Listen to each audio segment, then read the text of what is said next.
a continuation of yesterday's discussion. I want to bring people into this supreme intellect, help people think. So I want folks to be able to get to particular levels. It's not about where they wanted to. It's not about being famous. It's not about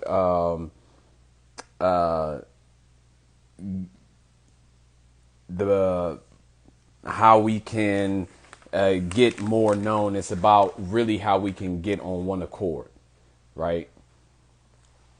So I'm going to just read it from here because I can't see it from there. The most enlightened amongst our order, understanding cosmic correspondence, chose to accelerate the growth of Neanderthal and develop other offshoots of humanity. So we're talking about an Adam and Eve story.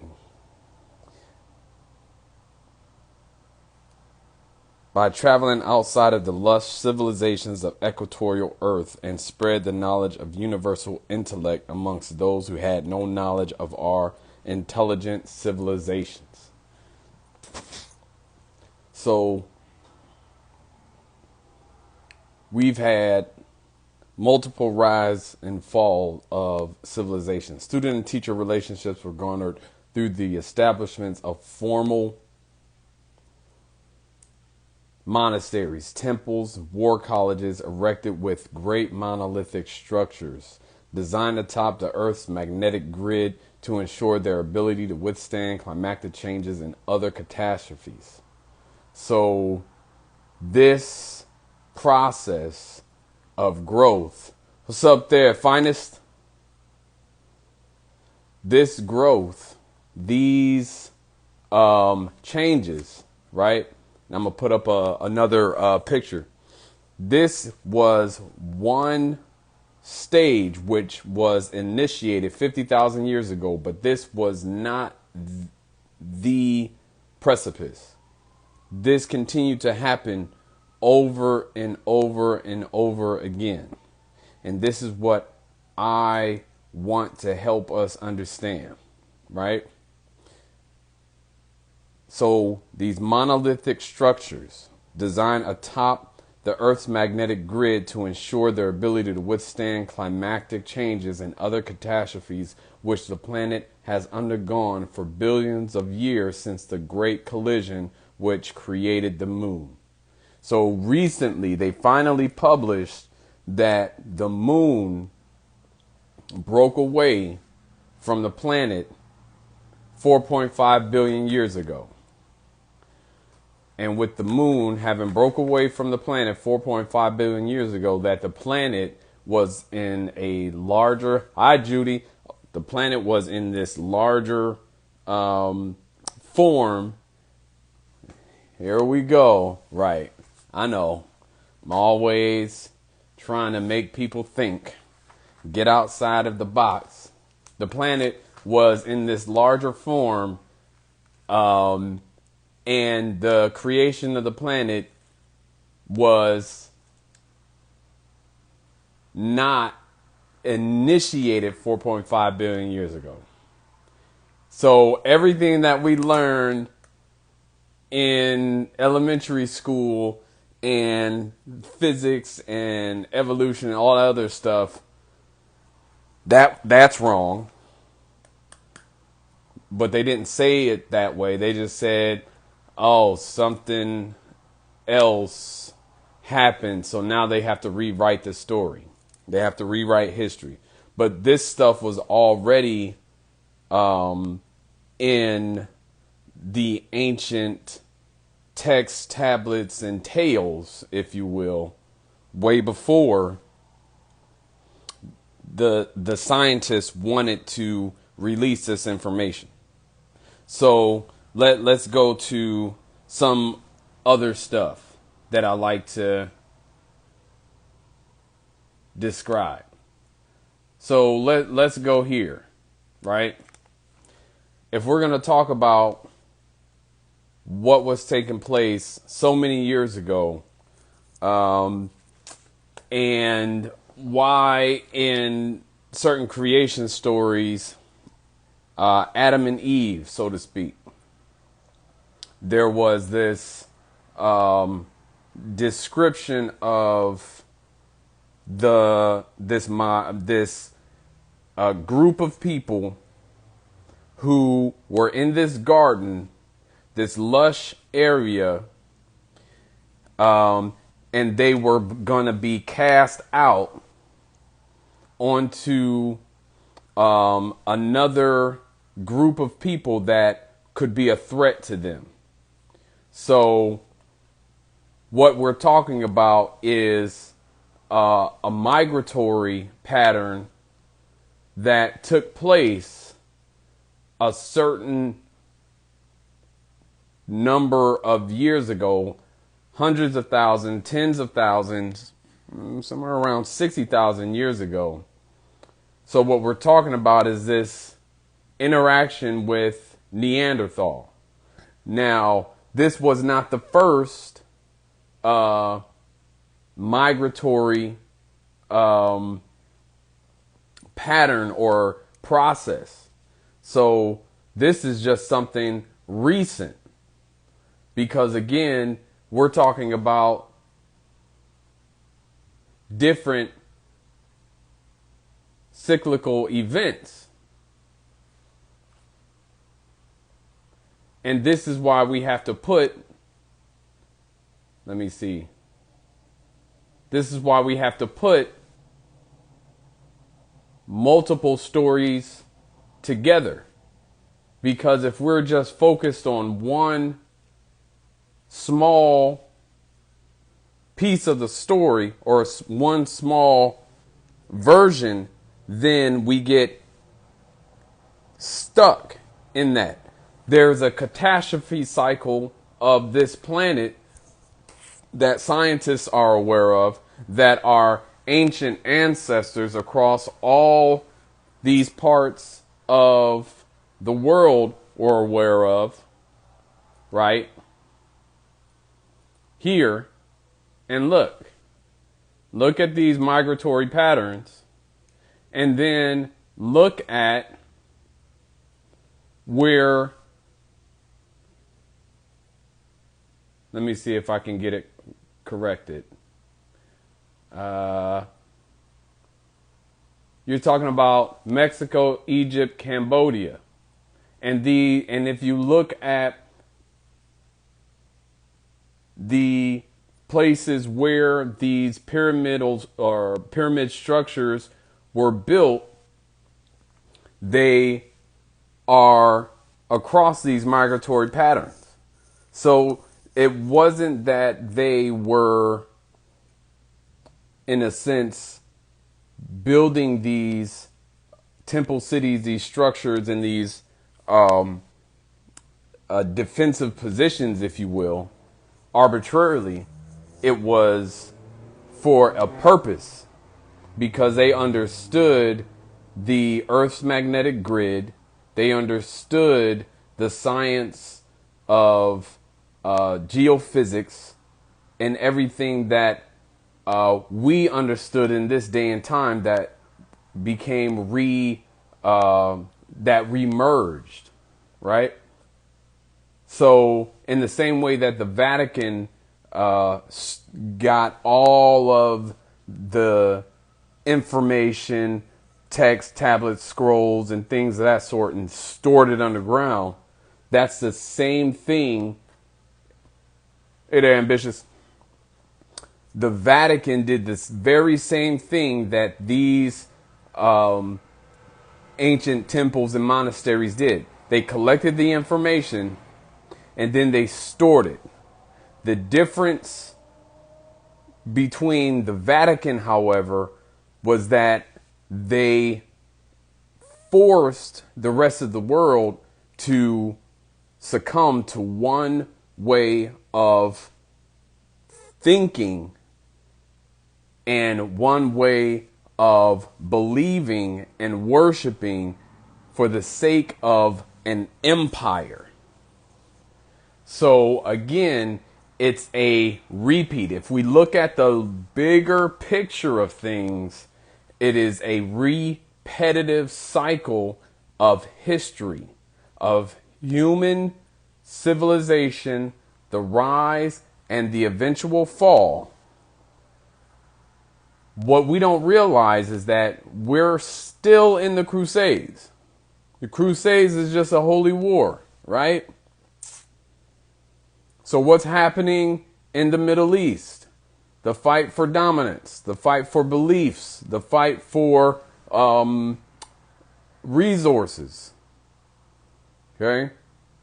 The fight for the positioning so that those who seek to control the masses can still do so at their will. So the Crusades never ended. If you look into history, there were different periods of the Crusades. There's the first, the second, the third, fourth, and I want to say we're in the sixth, right? That's why these wars continue and they wage on. It's not so much so that those leaders at the top in particularly believe what it is that they what's the best way to put it? It's not so much that they have the belief, it's that they want to maintain the power structure in the same respect that the Emperor Constantine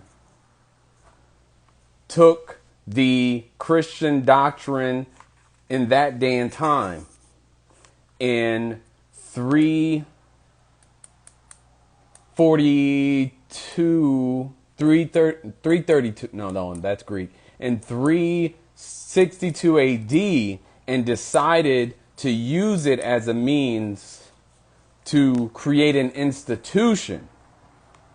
It wasn't because he was the most devout or Christian at all. So the point that I'm bringing forward is that what you're seeing in this day and time, Captain Jack, returning on the Black Pearl, I see. What I'm pointing out is that if we are only looking at things from the top up, then we're not able to see the bigger picture. If we're looking at it, the bottom up, then we're not able to see the bigger picture. If we're looking at it from the top down, then we are able to see, in fact, what has been happening since the last 50,000 year period, right? Which is called an epic or an epoch or an Enoch, right? The language that's been embedded in these different scriptures. So again, all of these temples, universities, war colleges and whatnot, who were led by the priests, priestesses, and the ruling authorities, right, spread, but they came out of the African continent first. And what you're seeing is this. They went over into Babylon, Sumeria, Mesopotamia, all right? And then north. We're talking about different ethnic populations. We're talking about different subsects of the human family, and then intermixing, right? So we're talking about over here 40,000 years ago, an African Homo sapien mixing in with Neanderthal to the point that Neanderthal no longer exists. And then they migrate down, right, and have a different appearance.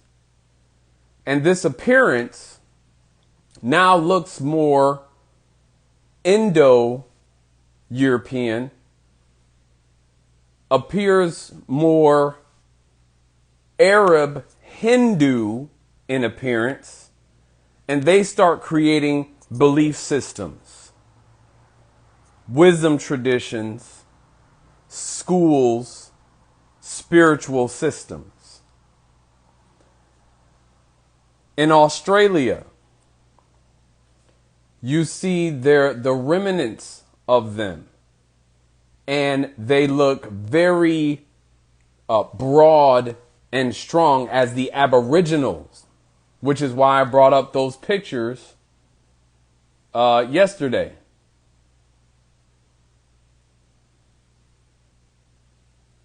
Right? So again, I want us to understand that there is an origin story, and then there are multiple origin stories that each culture has. But at the ground or at the base of those origin stories, there is a substance, and that is a very melaninated picture, right? Which is why you see so many different statues across the world. Now, let's fast forward real quick to a vibrant time, 25,000 years ago, when these cultures and civilizations, right, were able to be in or live in a harmonious way, right? Prior to these climactic changes, because mind you, these different changes across the planet are always brought on by the sun. In the same way that we're experiencing it right now in this day and time. So these coronal mass ejections, these solar flares, these events that are fueling the changes in the climate and the earth, right? They have an effect on how the planet and the way that the planet responds, the weather, earthquakes, volcanoes, the plate tectonics, all of this stuff is influenced by the sun. The ancients knew this, which is why these cities were built in specific places.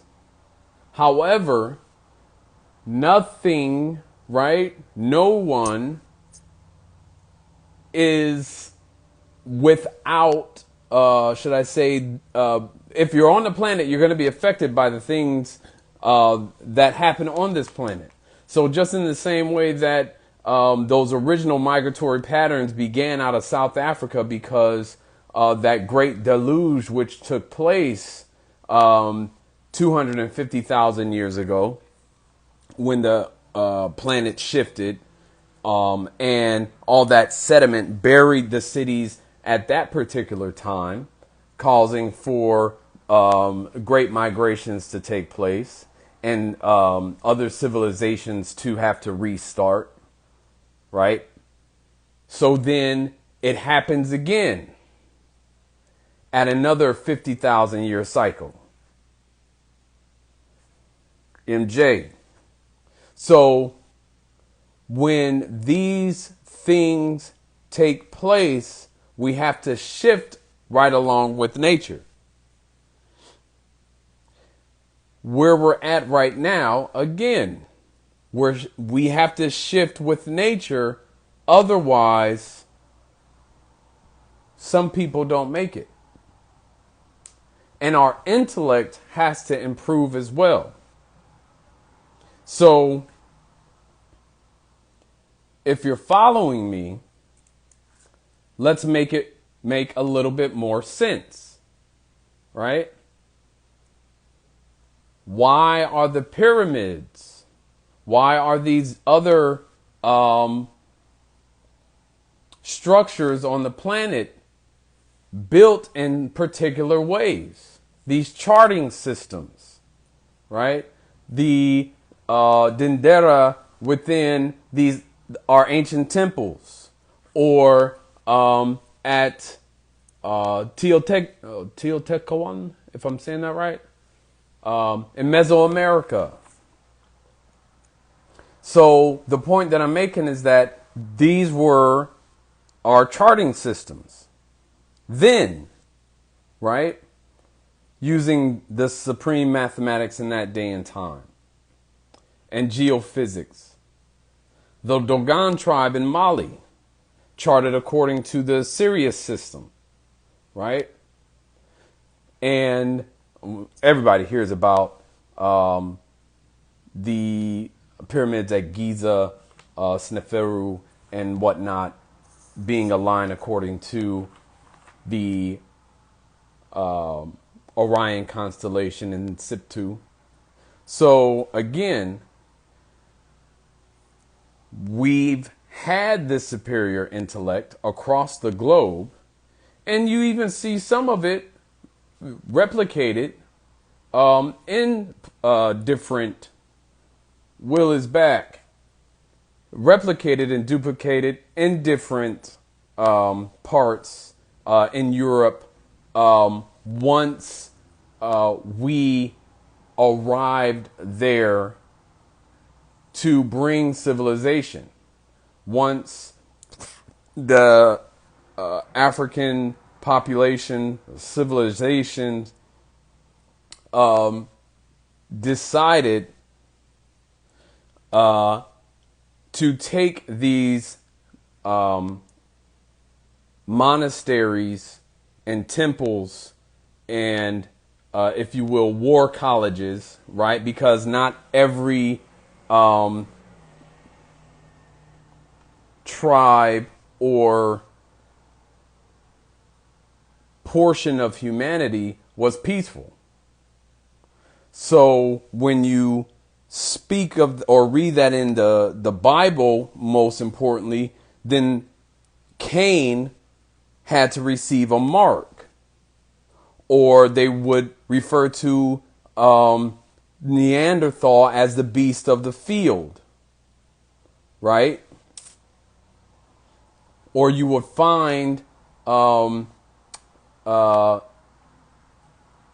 different tribes, or Enki and Lil, and anyways, the point that I'm making is it comes down through different stories. When you're talking about other things with respect to the 12th planet and things of that sort, or if we're talking about the East Indian or Hindu Vedas, and or even the book of not Enoch. I can't think of which book he got taken up in the whirlwind. Anyways, I can't think of it right now. But the point that I'm making is that you also have other references with respect to advanced technologies and things of that sort. And that also covers different portions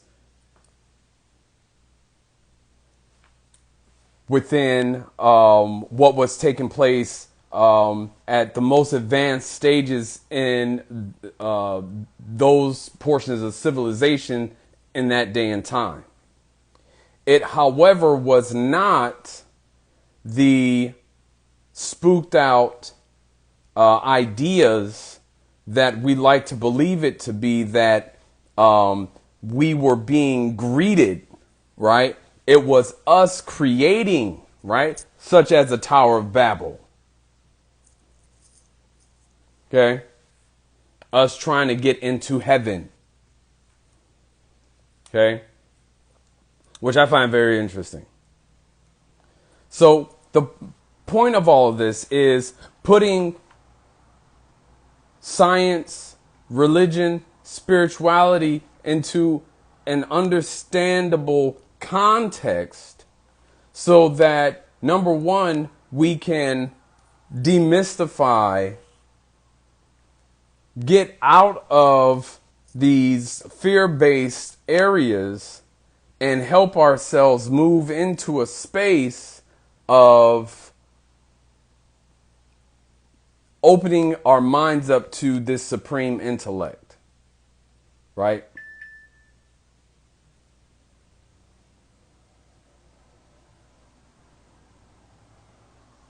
So again, this is where we're at.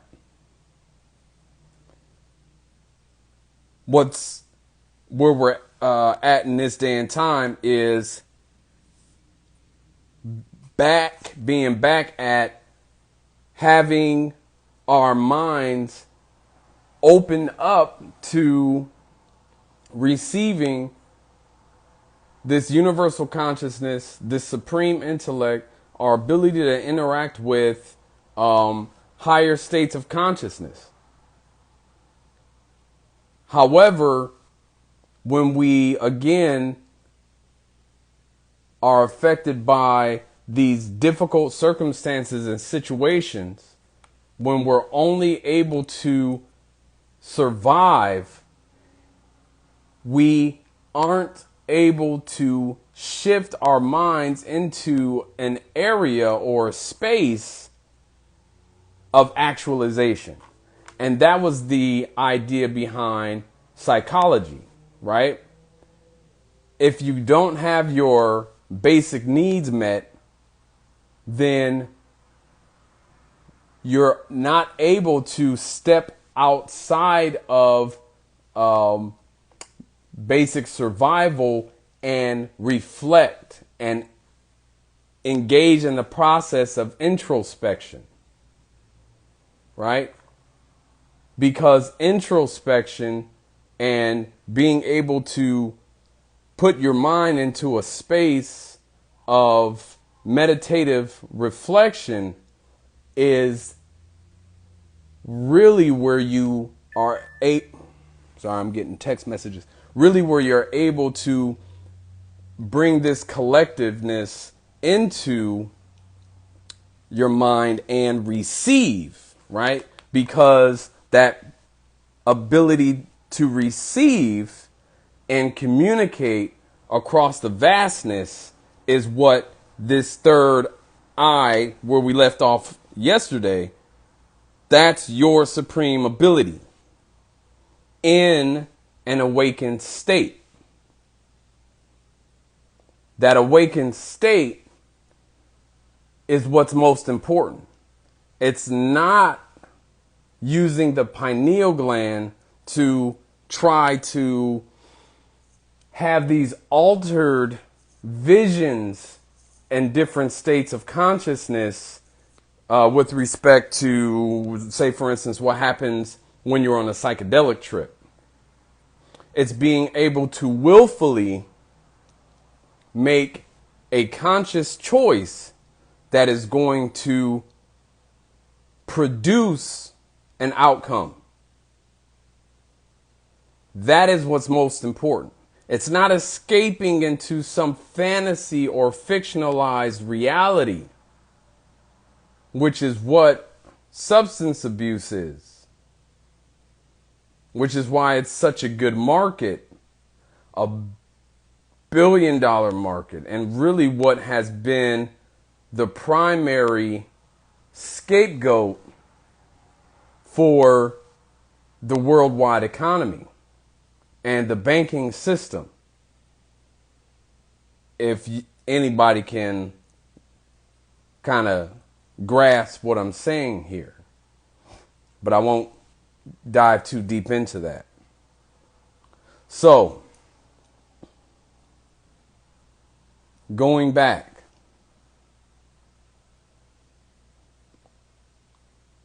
I'm going to take you back to your central sun.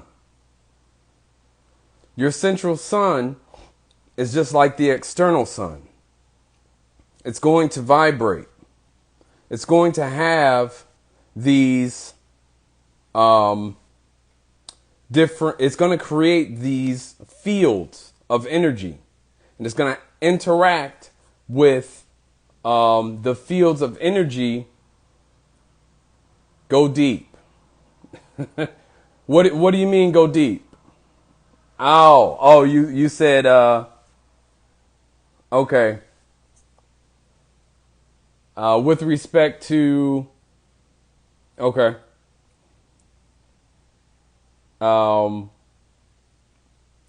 Who's at the top, so to speak, right? I ended that by saying this idea of control. As long as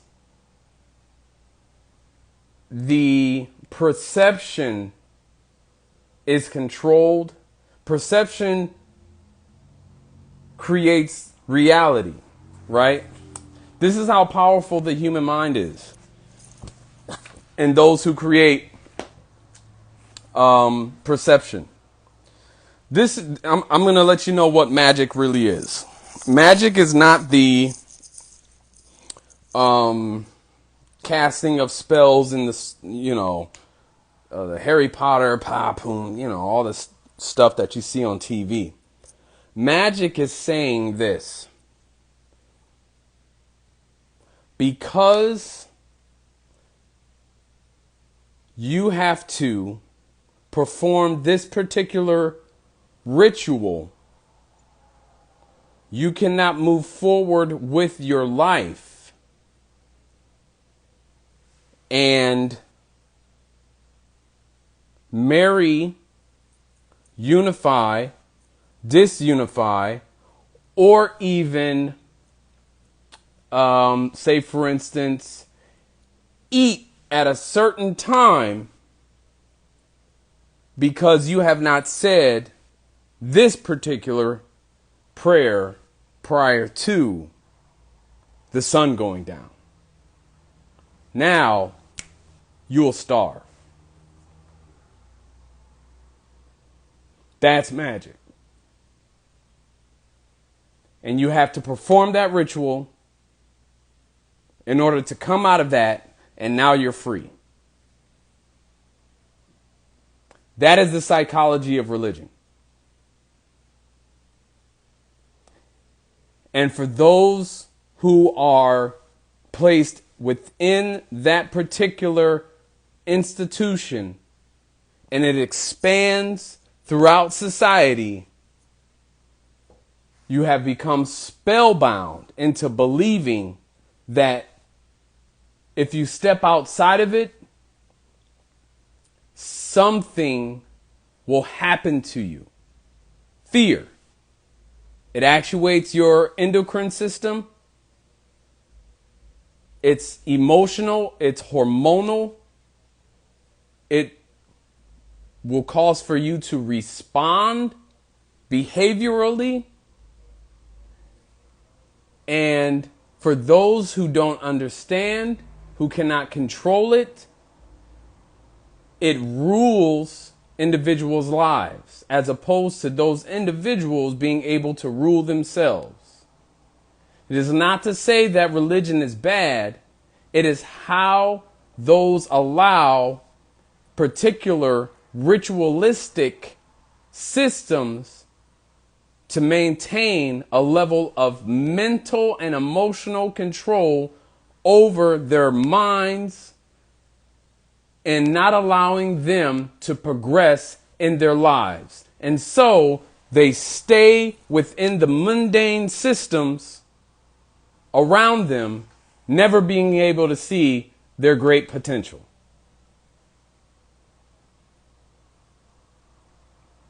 Will.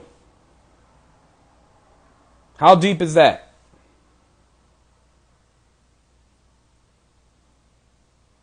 Did he sign off? Anyway. So, if we can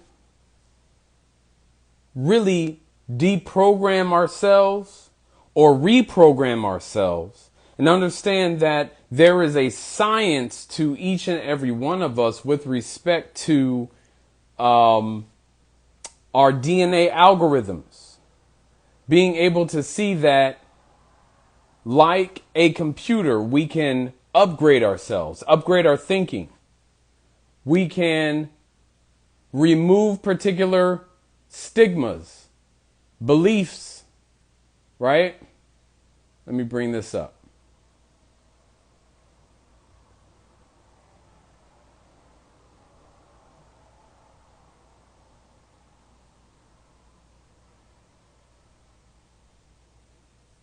Okay?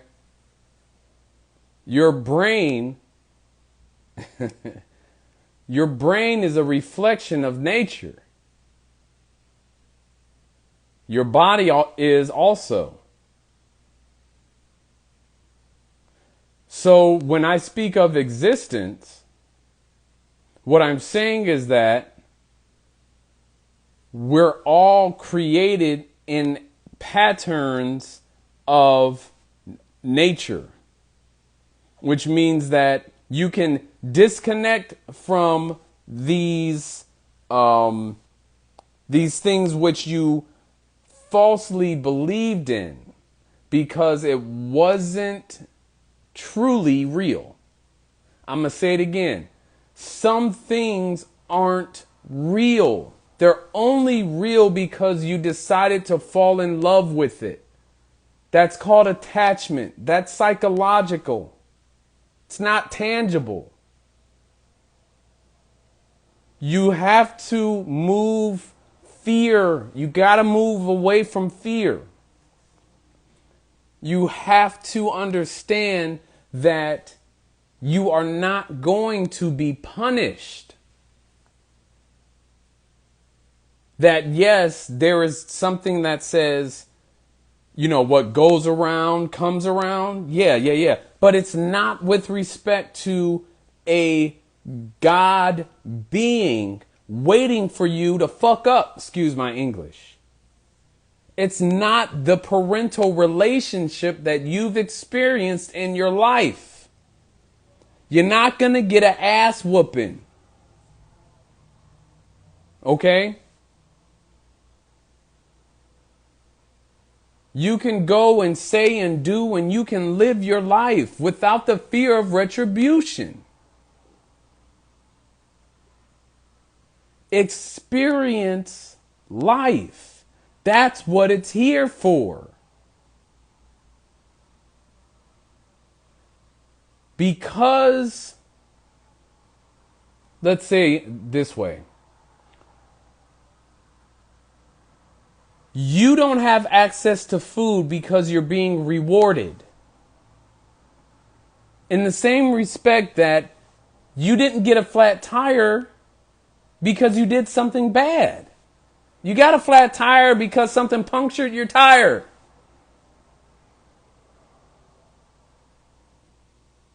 Okay? In that respect, get out of your head. There are some things that are unavoidable. And we have to learn to be able to move through the difficult aspects of our lives, get the support that we need, and move on. And know that we can live our lives to the fullest. And not believe that because something terrible has happened to us, that that's the end of our journey. That's called perseverance. That's called the ability to overcome difficulty. In the same respect that when we enjoy life, we just enjoy it. We don't ask why something great is happening to us. We just bask in it, don't we? As opposed to just like, why am I supposed to be experiencing this? I mean, some of us do, but that's really just like depression. And then that means that something else has already disrupted the electricity, the thinking patterns, right? We have to reprogram this method of operating here, which is why mental health is so important. I hope you all are following me. And this is why I wrote the book, Dig Deep. So again, when we are able to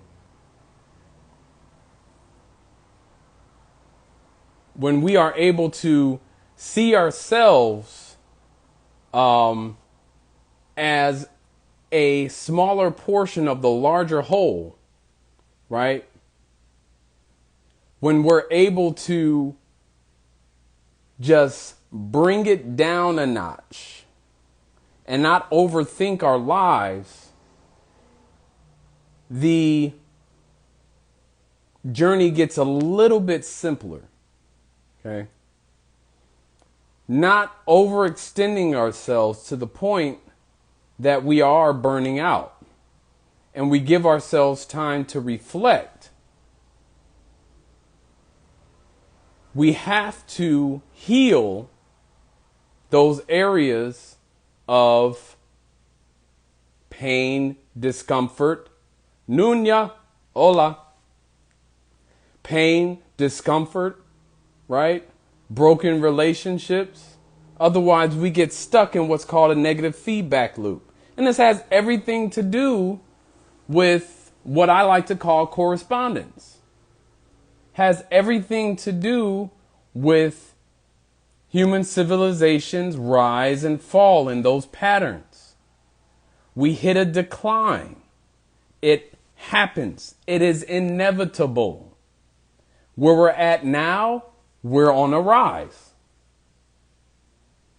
However, there are some who save lives. Help me understand what you mean by that. Just go ahead and keep typing. There are some who get stuck in their previous beliefs, how they were raised, in their parents' wounds, which cascade onto them, and then the wounds that they experience within their life's journey, and they're not able to heal, right? So in that space, more trauma, more pain, right? And what we harbor inside gets reflected outside. How does this translate? Because, let me take it back. Because the African enslaved portions of the planet first, it came back. And portions of the planet learned the institution of slavery from the African. And it came back. We, as in the African, I'll save it. We, as in the African, did not learn this portion of our history. It's a broken portion of the history that needs to be taught, understood. And let me say this. There's a portion that the entire world needs to know, because it would automatically kill white supremacy. Right? Blessings to you. It would kill all supremic viewpoints, because there's this piece where there's black supremacy. There's there is Chinese and Japanese. Everybody kills each other. I mean, if you ever look at history, history is like jacked up, right? During World War II, World War I, and during the Crusades and all this other stuff, everybody is seeking this power position. because there are concealers of the truth. And then there are those who who don't want to reconcile and harbor hate, which is why there are enlightened beings that came through these temples and these monasteries, said, well, wait a minute. This is not the way that humanity was designed. We were designed to nurture and care for one another. And we sure as hell wasn't designed to put collars around one another's neck and force them into servitude. Where did it start? I can't really say. But I think we all know where it needs to end.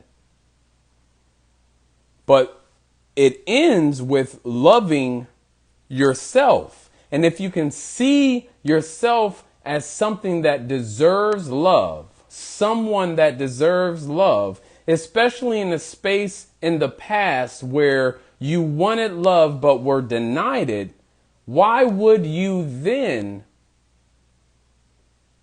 deny it to yourself, and then in knowing that who is presenting you with hate, either, and I'm not saying that you should not defend yourself, someone who is wounded. I work with a lot of wounded people. They are coming from a place where they have been hurt so terribly that all they know is how to defend themselves and respond, right? To defend themselves. So we have to reprogram our mind to understand trauma and the effects of it. So much that we have to understand our own traumas. Everybody gets something. Because this is an imperfect condition that we've all been raised in. So we heal for the sake of healing others, and we improve the human condition. And if there's folks that don't agree with me out there that we shouldn't improve the human condition, please unfollow me. Because I think we're at this point where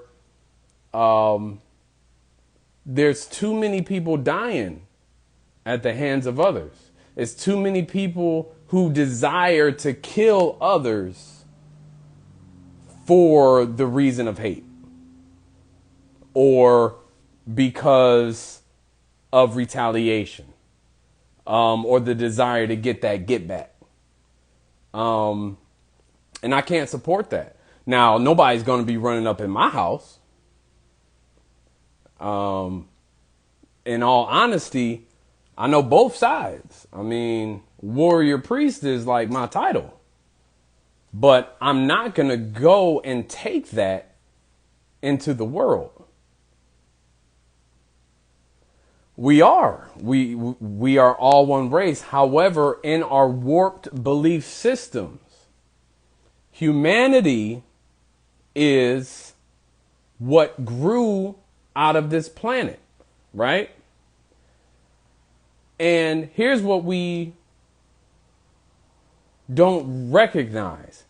This is not the only planet that has life on it. We've gotten to this point where we're so supremacist in our views that we think we're the smartest thing in the whole universe. We're not the only thing that accesses this supreme intellect.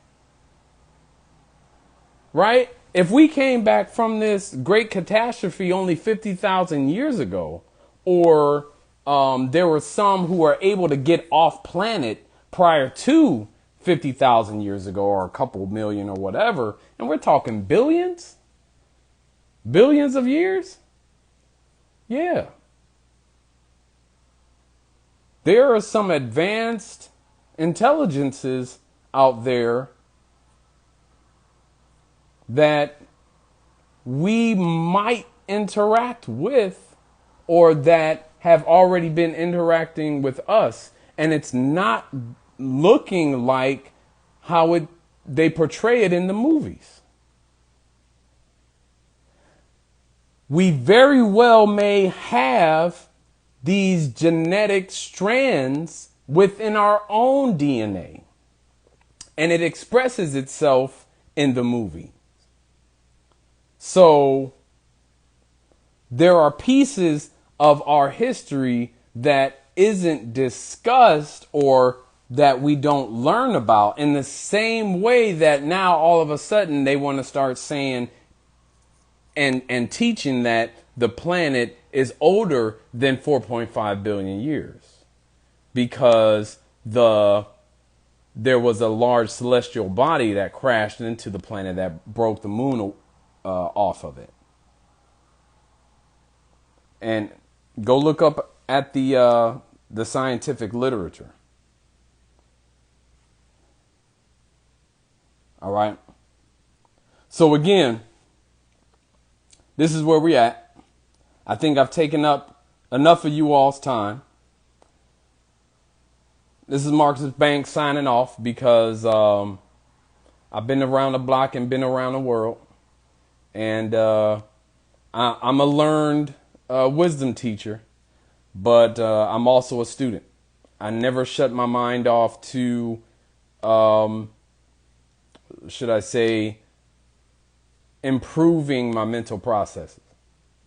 So I will save this stream also, and I'm sending love out to you all, and please let everybody know that this page right here is all about the truth.